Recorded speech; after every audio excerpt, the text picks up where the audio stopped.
तो आज हम देखेंगे कि बीएचयू में हम कैसे अपने ग्रेजुएशन कर सकते हैं, उनके एग्जाम को देने के लिए क्या क्या सिलेबस है, एग्जाम डेट क्या होंगे, सारी चीज के बारे में आज हम अच्छे तरीके से डिस्कस करेंगे। मैं हूं ऋषभ प्रसाद, आप सभी का आपके मंजिल के सफर में स्वागत करता हूं। तो ज्यादातर मेरे चैनल में अभी जो बच्चे मुझे देख रहे हैं या सुन रहे हैं वो आर्ट्स या ह्यूमैनिटीज ग्रुप से हैं, ठीक है। तो उनके लिए दो फैकल्टीज हैं यहाँ पे। बीए आर्ट्स ऑनर्स आपको यहाँ पे दिख रहा होगा, बीए ऑनर्स आर्ट्स में कर सकते हैं आप, या कर सकते हैं बीए ऑनर्स सोशल साइंस में। ये दोनों ही चीज आपको बीएचयू में, या ये दोनों फैकल्टी आपको बीएचयू में मिल जाएंगे, ठीक है। अब दोनों में अंतर क्या होते हैं आर्ट्स और सोशल साइंस में? अगर आप किसी लैंग्वेज में करना चाहते हैं, यानी कि Bengali, Hindi, English, Sanskrit, ancient Indian history में करना चाहते हैं, हिस्ट्री ऑफ आर्ट में करना चाहते हैं, फिलोसॉफी में करना चाहते हैं, पेंटिंग में, या जियोग्राफी में, या मैथमेटिक्स या स्टैटिस्टिक्स में करना चाहते हैं आप अगर ऑनर्स, तो आप बीए ऑनर्स आर्ट्स का फॉर्म को फिलअप करिएगा जब ऑनलाइन फॉर्म फिलअप होगा, ठीक है, समझ गए। अगर आपको किसी लैंग्वेज में करना है, ध्यान से सुन लीजिए, तो आपको बीए ऑनर्स आर्ट्स के लिए अप्लाई करना होगा।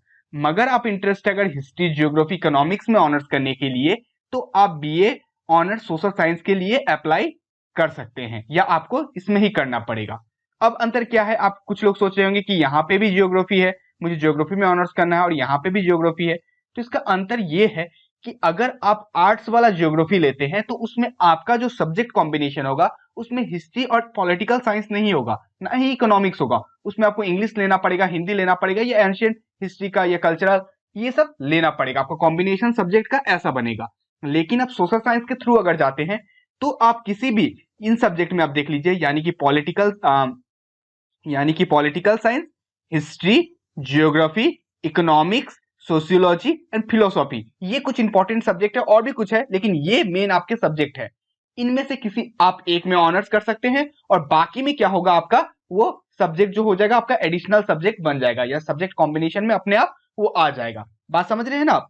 तो दो तरीके के आपके फैकल्टीज है, इसमें से आप किसी एक में भी जा सकते हैं, सोशल साइंस या आर्ट्स, ठीक है। तो सबसे पहली बात ये हो गई, आशा करता हूं कि आप क्लियर हो गया होगा आपका कंसेप्ट। तो अब हम दूसरे अपने कंसेप्ट की तरफ चलते हैं। हमने एक चीज में अप्लाई कर लिया, किसी एक में, सोशल साइंस या आर्ट्स, या बहुत सारे बच्चे होते हैं, जो मैंने खुद भी किया था, मैंने दोनों के लिए ही अप्लाई कर दिया था कि उसके बाद देख लूंगा कि रैंकिंग जिसमें अच्छा आता है उसमें चला जाऊंगा, क्योंकि मुझे ज्योग्राफी लेना था, मेरा पहला प्रेफरेंस ये था। इस वजह से मैंने क्या किया था, दोनों के लिए ही अप्लाई कर दिया था, सोशल साइंस या आर्ट्स के लिए। दोनों के ही एग्जाम क्या होते हैं, अलग अलग समय में होते हैं, तो आप आराम से दोनों के लिए एग्जाम को अपने दे सकते हैं, इसमें कोई दिक्कत नहीं होगा। तो आप क्या करिए, दोनों को ही चॉइस कर लीजिए, या आपको लगता है, आप कॉन्फिडेंट है कि मेरा एक में ही हो जाएगा सिलेक्शन, आपके सब्जेक्ट के ऊपर अच्छी पकड़ है, तो आप जरूर एक में ही अप्लाई करिए, उसमें भी कोई दिक्कत नहीं बनता है। अब हम अपने दूसरे कुछ पॉइंट को देखते हैं, इंपॉर्टेंट। क्या इंपॉर्टेंट पॉइंट है? अब इसमें हमको देखना है कि ये एग्जाम जो होते हैं इसके लिए एलिजिबिलिटी क्या है। हमने एग्जाम तो देख लिया, बीए आर्ट्स और बीए सोशल साइंस, ठीक है। ये बीए ऑनर्स सोशल साइंस जो होते हैं, ये 12th के बाद, इसमें आपको कम से कम 12th पास होना हो रहा पड़ता है, ठीक है। जिसमें 3 ईयर का कोर्स होता है, ग्रेजुएशन जो होता है वो 3 ईयर्स का ही होता है, जिसमें इसमें 6 सेमेस्टर है, यानी कि हर 6 महीने पे एक सेमेस्टर हो जाएंगे। इसमें आपका जो सिलेक्शन होगा ये बेस्ड ऑन रैंकिंग होगा, आप कितना अच्छा कर सकते हैं, ठीक है। यहाँ पर कैरियर अपॉर्चुनिटी लिखा हुआ है, प्लेसमेंट देता है, वो बात की बात है, आप कैसे स्टूडेंट है ये डिटरमाइन करेगा कि आपको आगे प्लेसमेंट कैसा मिल रहा है। अब एलिजिबिलिटी क्या है? इसमें 10+2, यानी कि आपको 10th जो है वो पास होना पड़ेगा, वो भी minimum 50% mark in the aggregate, आपको टोटल 50% मार्क लाना है। तो जो बच्चे अभी से सोच रहे हैं बीएचयू या कोई भी अच्छी यूनिवर्सिटी जिसमें वो जाना चाहते हैं, उसमें उन्हें मिनिमम 50% मार्क्स लाना पड़ेगा। तो इस चीज के लिए आपको 12th के लिए ही मेहनत करनी पड़ेगी। साथ साथ बीए ऑनर्स इकोनॉमिक्स जो है, जिसमें स्टूडेंट को क्या ऑफर किया जाएगा, मैथमेटिक्स भी लेना पड़ेगा, one subject the higher school examination, यानी कि अगर आप इकोनॉमिक्स में ऑनर्स करना चाहते हैं तो आपका जो 12th है उसमें मैथमेटिक्स होना कंपलसरी है। कुछ कुछ स्कूल में ये मतलब ये दिया जाता है, इकोनॉमिक्स के साथ मैथमेटिक्स, तो ही आप वहां पे ले सकते हैं, ठीक है। एज 22 साल से आपका ज्यादा नहीं होना चाहिए। कितने साल से? 22 साल से। ये 2020 का अभी वाला नया वाला दिया हुआ नहीं है, तो 20 का ही आप 21 का पकड़ लीजिए, कोई दिक्कत नहीं है। यानी कि आपका एज 22 साल से ज्यादा नहीं होना चाहिए। अब क्या देखते हैं, इसमें एग्जाम के बारे में देखते हैं। यहाँ पे सबसे पहले लिखा हुआ है, देखिए, बीएचयू यूईटी। यूईटी का मतलब होता है अंडर ग्रेजुएट एलिजिबिलिटी टेस्ट, या ठीक है। तो हम एग्जाम के बारे में देखते हैं कि एग्जाम कैसे होते हैं, कितने मार्क्स के होते हैं और कितने समय के लिए होते हैं। तो बीए ऑनर जो है आर्ट्स का, ये जो होता है एग्जाम आपके 2 घंटे का होता है। कितने घंटे का होता है? 2 घंटे, यानी 120 मिनट्स का। इसमें क्या होते हैं, टेस्ट लेवल जो होता है +2 एग्जाम्स और इक्विवेलेंट, यानी कि आपका 12th पास होना होगा, यही लिख दिया है। इसका एग्जाम मोड जो है ऑफलाइन या ऑनलाइन दोनों ही मोड में होते हैं, ज्यादातर ऑफलाइन में ही कंडक्ट किए जाते हैं। टोटल मार्क जो होता है वो होता है 360। कितना होता है? 360। लेकिन साथ में इसमें एक चीज जोड़ा गया हुआ नहीं है, मैं बता रहा हूं आपको, क्लियर कराता हूं। 120 नंबर क्वेश्चन होते हैं, 120 टोटल आपको कुल क्वेश्चन दे दिए जाएंगे जो 360 मार्क्स के लिए, यानी कि एक क्वेश्चन जो होगा 3 मार्क्स करके कैरी करेगा। कितना करेगा? 1 क्वेश्चन इक्वल टू 3 मार्क्स। एक सही क्वेश्चन आप करते हैं तो आपको 3 मार्क्स मिलेगा, और एक गलत अगर कर देते हैं तो -1 आपका उसमें से डिडक्ट हो जाएगा। ठीक है, साथ ही साथ सारे क्वेश्चन जो होंगे एमसीक्यू होंगे, कोई भी डिस्क्रिप्टिव नहीं होगा, सारे एमसीक्यू होंगे।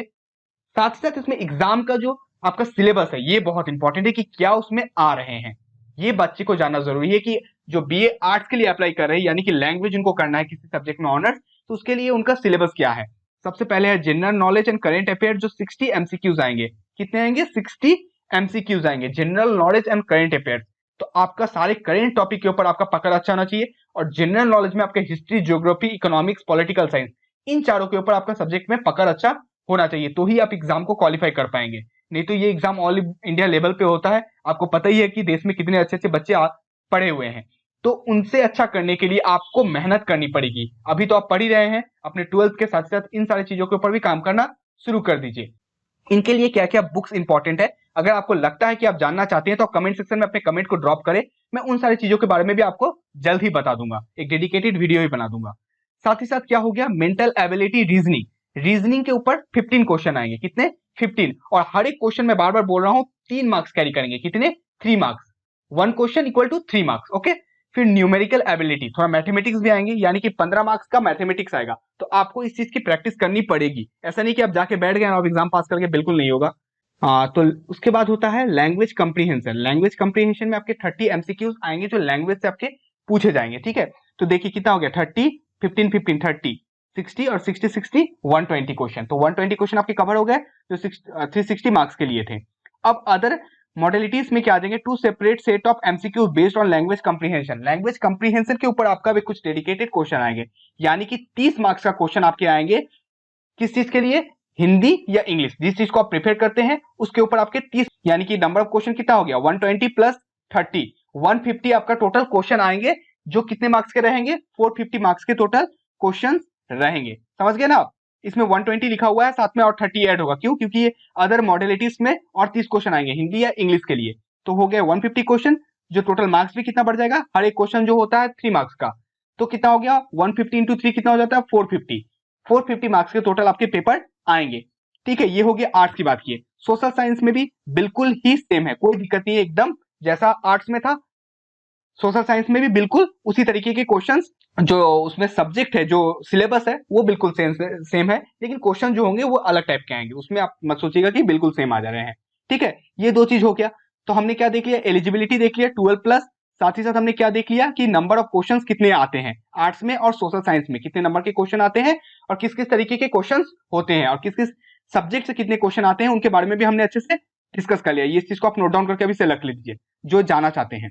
ठीक है, अब उसके बाद देखते हैं कि बीएचयू में फैकल्टीज कहाँ कहाँ है। अगर आप, ठीक है, आपको अगर अच्छा जाना है, आपके कैंपस में जाना है, तो उसके लिए आपको क्या करना पड़ेगा, तो faculty on the social science पहला लाइन लिखा हुआ है, देखिए नंबर ऑफ सीट्स में, मेन कैंपस में आपको लेना है। मैं चाहता हूं कि हर बच्चा मेरा चैनल का मेन कैंपस में जाए, क्योंकि वहां पे आपको बेस्ट क्लास की एजुकेशन मिलती है। तो उसमें 573 मेल्स और फीमेल्स ओनली जा सकते हैं। कितने? 573। तो आपको इन 573 के अंदर आना है, तो ही जाके आपको मेन कैंपस अलॉट होगा, अदरवाइज आपको इधर उधर अलग कैंपस में जाना पड़ेगा, जो उतना अच्छा नहीं है। हर चीज का आपको पता ही है, मेन कैंपस अच्छा होता है, कोई भी मूवी का पार्ट 1 अच्छा होता है पार्ट 2 से, तो यही बात है कि मेन कैंपस जो है वो अच्छा है। ठीक है, उसके बाद देखिए महिला महाविद्यालय में 193 सीट है, जो फीमेल के लिए ओनली है। यहाँ पे गर्ल्स स्टूडेंट जो है यहाँ पे जा सकती है, मेरी बहनें यहाँ पे जो है वो जा सकते हैं यहाँ पे। ठीक है, आर्या महिला पोस्ट ग्रेजुएट कॉलेज में भी, ये भी फीमेल के लिए 383। तो लड़कियों के लिए आप देख रहे हैं कि यहाँ पे अच्छा फैकल्टीज है। फिर है वसंता कन्या महाविद्यालय, जिसमें 249 फीमेल के लिए है। ये सभी कैंपस है, बट जो मेन वाला है वो बहुत अच्छा है। फिर आ गया आपका जो डीएवी पोस्ट ग्रेजुएट कॉलेज, ठीक है, इसमें भी 329 मेल और फीमेल इसमें जा सकते हैं। तो ये कुछ सीट के बारे में हमने बात कर लिया। ठीक है, एडमिशन प्रोसेस क्या होता है, आपने बीएचयू के एग्जाम को दिया, उसके बाद आपकी क्या होंगे उसमें रैंकिंग आएंगे। अगर आपका रैंकिंग अच्छा आता है तो आपको वहां पे काउंसलिंग के लिए बुलाया जाएगा, आपको मेल किया जाएगा, आपको मैसेज किया जाएगा, अब आप काउंसलिंग को अटेंड करिए और आपको वहां पे आपको जो सब्जेक्ट चाहिए वो मिल जाएगा। लेकिन उसके लिए आपको टॉप 500 के अंदर आना पड़ेगा। ऐसा नहीं कि आप कुछ भी रैंक आ गया आपको मन चाहे सब्जेक्ट मिल जाए, ऐसा नहीं, क्योंकि हर सब्जेक्ट का वहां पे बहुत ज्यादा डिमांड है। हिस्ट्री, ज्योग्राफी, पॉलिटिकल, इकोनॉमिक्स, हर चीज का बहुत ज्यादा डिमांड है। ठीक है, उसके बाद ये हो गया कॉम्बिनेशन। जिनको देखना है वो इस चीज का स्क्रीनशॉट लेके रख सकते हैं। ठीक है, ये आपका सोशल साइंस का कॉम्बिनेशन है। किसका है ये? आर्ट्स का नहीं है, बीए सोशल साइंस का कॉम्बिनेशन है, जिसका आप स्क्रीनशॉट लेके बाद में देख सकते हैं या अभी भी देख सकते हैं। ठीक है, ये कुछ हो गए। तो ये कुछ इंपॉर्टेंट चीज थे। साथ में और एक दो चीज मैं आपको बताता हूं। तो ये आपका हो गया। तो हमने देख लिया कि क्या है, 120 मार्क्स के क्वेश्चन आ रहे थे, 30 मार्क्स के आपके हिंदी या इंग्लिश, जिस चीज को आपको पेपर भरते समय आप चूज करिएगा, मतलब ऑनलाइन एप्लीकेशन के समय उससे आएंगे। तो टोटल 150 क्वेश्चन हो गए, जो 450 मार्क्स के टोटल मार्क्स रहेंगे। इनमें से आपको 500 के अंदर अच्छा आना है, रैंकिंग करना है, तो ऑल ओवर द इंडिया तो आपको अच्छा जो मेन फैकल्टी है उसमें मिल जाएगा। उसमें सीट कितना है? 573 हमने देखा अभी ना। हाँ, तो 573 सीट है जिसको आपको अलॉट कर दिए जाएंगे। तो इस चीज के लिए आपको जी लगा के पढ़नी पड़ेगी। क्या क्या बुक चाहिए इस चीज के लिए पढ़ने के लिए, अगर आपको जानना चाहते हैं तो आप जरूर कमेंट सेक्शन में अपने कमेंट को ड्रॉप करें, जैसे कि मैं उसके ऊपर एक डेडिकेटेड वीडियो ही बना दूं कि बीएचयू के एंट्रेंस एग्जाम के लिए कौन कौन से बुक पढ़ने से हमारे क्लियर हो सकते हैं या अच्छे मार्क्स हम पे आ सकते हैं। मैं भी सारी चीजों के ऊपर डेडिकेटेड वीडियो बनाते चलूंगा। अगर आप प्रिपरेशन करना चाहते हैं तो आप बताइए, सारी चीज को मैं एक साथ लेते हुए चलूंगा। ठीक है, और एक चीज आपको इसमें बताना है, अगर किसी को प्रीवियस ईयर पेपर देखना है तो उसका डिस्क्रिप्शन में मैं आपको क्या कर रहा हूँ, लिंक दे दे रहा हूँ, उससे आप डाउनलोड करके देख सकते हैं। यहाँ पे देखिए लिखा हुआ है 2 घंटे का पेपर होता है, जिसमें 450 नंबर का टोटल आपको मार्क्स आते हैं। ठीक है, इसमें से आपको 450, इसमें दो सेट होता है जो मैंने बता दिया। पहला सेट में 120 क्वेश्चन, जिसमें आपका मेंटल एबिलिटी, अवेयरनेस, कंप्रीहेंसिव, ये सबको देखा जाएगा। और पार्ट 2 में हिंदी या इंग्लिश रहेगा, जो 30 क्वेश्चन जिसमें से आएंगे। ठीक है, तो टोटल 150 क्वेश्चन हो गए। अब आप यहाँ पे देख सकते हैं क्वेश्चन सब कैसा आता है। एक चीज है कि प्रीवियस ईयर क्वेश्चन को हमको सॉल्व करना बहुत जरूरी है, क्योंकि में साइकोलॉजी के बहुत सारे क्वेश्चन पूछे जाते हैं। और मुझे लगता है कि बहुत सारे स्टूडेंट जो मेरे देख रहे हैं उनका साइकोलॉजी सब्जेक्ट में बहुत ज्यादा नहीं होता, इसको बहुत कम बच्चे लेते हैं। तो इस वजह से जो प्रीवियस ईयर अगर आप 5 साल के 10 साल के सॉल्व कर लेते हैं तो साइकोलॉजी का क्वेश्चन इसमें से ही बन जाता है। ठीक है, इसमें से रिपीट हो जाता है, कोई दिक्कत नहीं है। 5-6 साल का करने से आराम से इसमें से आ जाएगा। इस वजह से मैं कह रहा हूं कि प्रीवियस ईयर क्वेश्चन हमको सॉल्व करना बहुत ही ज्यादा जरूरी है। हर एक पेपर को मैं ही सॉल्व करा दूंगा, कोई दिक्कत नहीं है, बस आपको मेरे साथ बने रहना है। और बने रहने के लिए सब्सक्राइब बटन प्रेस करना बहुत ज्यादा जरूरी होगा, जैसे कि मैं इन नोटिफिकेशनों को आप तक पहुंचा सकूं। समझ रहे हैं ना आप? तो ये क्वेश्चन है, इसका मैं पूरा लिंक ही आपको डाल दे रहा हूं, आप डाउनलोड करके देख लीजिए कि कितने आपको अभी आते हैं। अगर इसको मैं अभी सॉल्व कराने लग जाऊं तो ये वीडियो बहुत ही लेंदी हो जाएगा। एक शॉर्ट आज वीडियो बनाते हैं जिसमें सारी चीज को हमने डिस्कस किया। तो इसका लिंक मैं डाल रहा हूं, आप डाउनलोड करके देखिए। 2018 का पेपर था ये। कब का है? 2018 का पेपर है। ठीक है, तो ये कुछ इंपॉर्टेंट पॉइंट जिसके बारे में हमने अच्छे से आज डिस्कस कर लिया। आशा करता हूं कि आप अच्छे से समझ गए होंगे। ठीक है, मिलते हैं अपने अगले वीडियो में। तब तक स्वस्थ रहें, मस्त रहें, मुस्कुराते रहें और देखते रहें आपकी मंजिल। जय हिंद, जय भारत।